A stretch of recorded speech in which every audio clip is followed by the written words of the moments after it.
Welcome, guys. Welcome back to JB Breaks Free. I hope you're having a great day. Hope you're doing what you can do today to break free in any or all of the ways that are holding you back. I'm trying my best. If you guys like this video and this content that I've been producing, definitely like and subscribe and share the video. I never say that at the beginning of these videos, but guys, thank you very much. I love seeing the comments and replying back to you guys and the likes. It's great. Hopefully we can build this community together and work through what's holding us back and become as free as we possibly can be, and kind of just differ from what the normal society views are of just the rat race. And I know I'm trying to break out of the rat race and trying to break out of having too much stuff and complaining and vices and unhealthy food, and just trying to be the happiest I can be on a daily basis and start stringing happy days together, and you'll start to have a happy life, and to really be aware and thankful for all the blessings and just an attitude of gratitude. That being said, I dropped the kids off to school today and I side hustled a bit. My favorite side hustle, Instacart, made 93 today, and that was in about 4 hours. 4 hours, $93. I mean, I made 150 last night at work. I made 93 this morning in 4 hours, being my own boss. Yes, of course, a little gas in there, of course. But I'm very proud of that. That really takes the pressure off waiting tables at night. And especially with no debt at all now, that money just, it's mine. Eventually, past, I was sending all the Instacart money towards the mortgage. Now it is mine to do what I wish. It's going to go into our brokerage account. And yes, I might put a little bit out and save for myself if I want to. Have a little spending money. So I did that, but doing that till 12:30. Then I come home and have lunch. I had chicken and vegetables today, broccoli and asparagus, so that was pretty good. What was pretty bad is I had chocolate Teddy Grahams, those little bears. My kids get them, and I had a couple too many of those today. I'm not gonna lie. Outside of that, so I need to be stronger there. But side hustling takes up most of my time. Like, sometimes I've been thinking lately, like, how do people with the same 24 hours get so much done? I know one of the answers would be to wake up a little bit earlier, and I know there is some time I could cut. I like to kind of rest a little bit before my job, in between Instacart and after lunch, and doing some of my daily habits that I want to reinforce. I like to have a little rest before my shift tonight. But, so really Instacart kind of takes up a lot of the time for what I want to do, including make these videos, some cardio, some reading, some stretching. But like I said in the previous video, what to do when you're short on time with your habits is just to reinforce them. Make a quick video just to kind of check in today with you guys and let you know where I'm at. Let me know where you're at. Do a little bit of cardio, maybe some after work tonight. Do a little bit of reading, a little bit of stretching. Drink some water, organize the house, and I did side hustle for 4 hours. I'm trying to learn some things also. So I've got that going on. Outside of that, I am getting kind of worried about a friend of mine. I think he has a pretty bad drinking problem. He was in my main crew of guys who I kind of ran with after hours a while back now.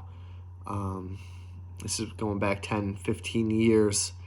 And, I was kind of coming out of that fully once, a little bit before my kids were born 8 years ago. And he's still out there, in the little crew that we had, unfortunately.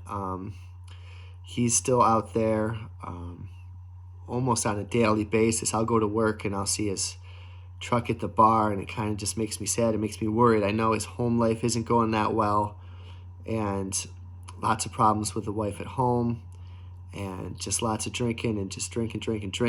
And he called my buddy last night to have him lie and say that they were at the restaurant that I worked in, and he was at the bar the whole time. And sometimes he calls me for a ride to get his truck, and I don't want to enable him to do that stuff, so I kind of just distance myself. And, we talk about who you surround yourself with, and, I'm try to keep my distance from that situation a lot of the time. And it's just hard because I feel like I'm blowing him off sometimes, and I feel guilty, and I just want to help him, but I'm also kind of scared to reach out. It's not an easy thing to say, I don't know, at least in my spot, and it's not an easy thing to do, certainly from his spot, but I know I'm grateful for the people who reached out to me when I was at my lowest point. And yes, that day might have been not fun, but I look at that day as certainly a turning point in my life when my friends kind of stepped up, friends and family, and just brought awareness to the issues that I was having. And then I kind of came out of that as a new person.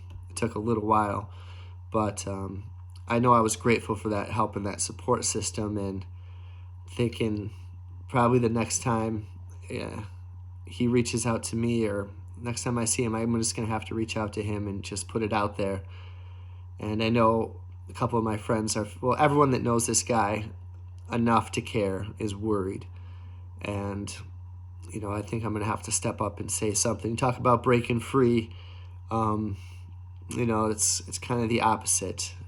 Talk about people, with vices and wasting time. And, I'm not saying you can't ever drink or whatever, but, on a daily basis, and probably too much. And with DWIs, I'm worried about him getting another one. And, when he did get his last one, his best time of his life, I think, was when he wasn't drinking. He was working and he was happy and he was getting married and he had a kid. And we try to show him like the correlation between those two things. Some people are better equipped to handle it than others. You can still be free and still drink, but some people can't. I know with me, it is actually still a tight rope. I don't like to drink anymore. I definitely don't like to be hungover.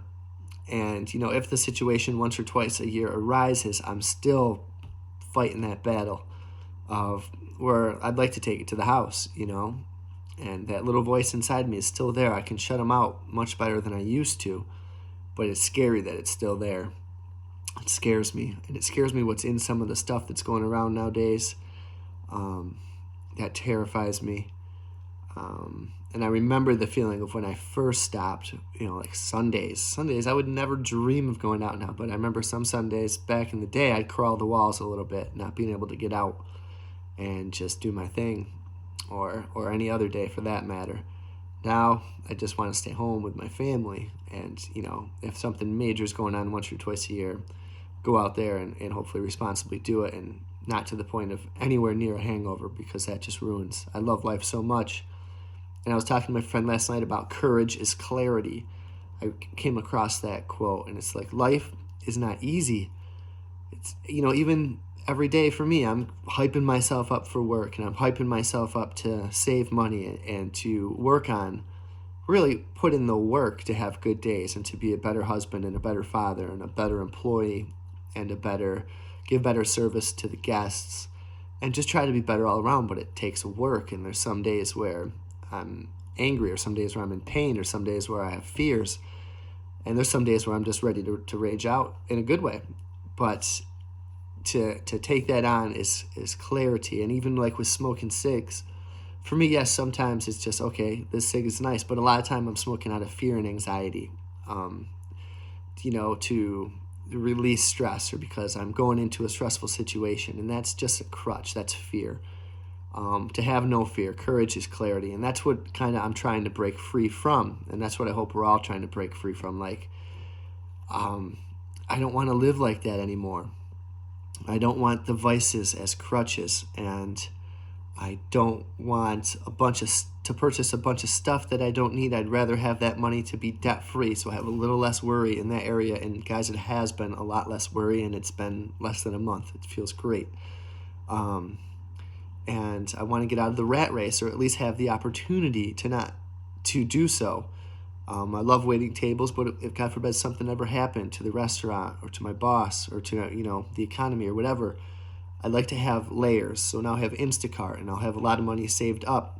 Part of me thinks about retiring. I've probably mentioned this before, 5 years before my wife, who's a teacher and gets a pension. And I think like these next 8-9 years, if I can save $100 for each day between my ages of like 50 and 55, that would be like 280 days a year, or however many work days there are. I don't even know.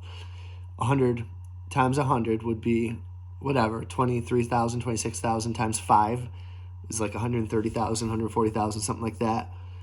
And then do Instacart on top of that, and not to mention all the other savings we're going to have. And I could kind of pick and maybe wait tables once or twice, but that's kind of a goal I have in mind. And that leads me to the next point I wanted to kind of talk about a little bit is Marcus Aurelius saying, is this necessary? And I go back and forth with myself because I'm a collector at heart, but I don't collect as a minimalist and as a person who wants to be debt-free and wants to be financially independent and to not get my happiness from stuff. I still want to collect everything in the world. And I think, is that necessary to have records on my shelf when I could just, A, look at the cool records online, and B, listen to them online and, through Spotify or whatever. Is this necessary in what we say and what we do? And you have to find out what's necessary for you. Of course, what is necessary? Like someone said, is a guitar necessary? Well, for a musician it is, but maybe as a hobbyist or a novice, no, it might not be necessary. Just like something's necessary for a waiter or a doctor wouldn't be necessary for some other people. So you got to find what's necessary to you and what brings you joy. And I'm not saying don't collect anything if it brings you joy and that's how you want to spend some of your time, especially find cheap hobbies or hobbies that pay you money. And then, is this necessary to say? I often try to stay under the radar or not just perk up so much at work. That's kind of the position that I find myself in, and I feel more comfortable not saying much. And that seems to be a philosophy that most people agree on, most smart people agree on, seem to say or tell you to speak less and listen more. That seems to be an agreed upon philosophy. So just think about, is this necessary? Let me know if you might be in my friend's position or have a friend like that, and what sort of advice you might give. And let me know if you're side hustling today and what habits you're trying to reinforce today. It's the key to habits, reinforce them. I hope you have a great day. I hope you have a blessed day and a great night. I hope this video finds you well, and I hope this sets you guys on a break-free path. If this is your first time watching, welcome. If you are sticking around here, let's do this together, guys. Have a great day. I will see you tomorrow.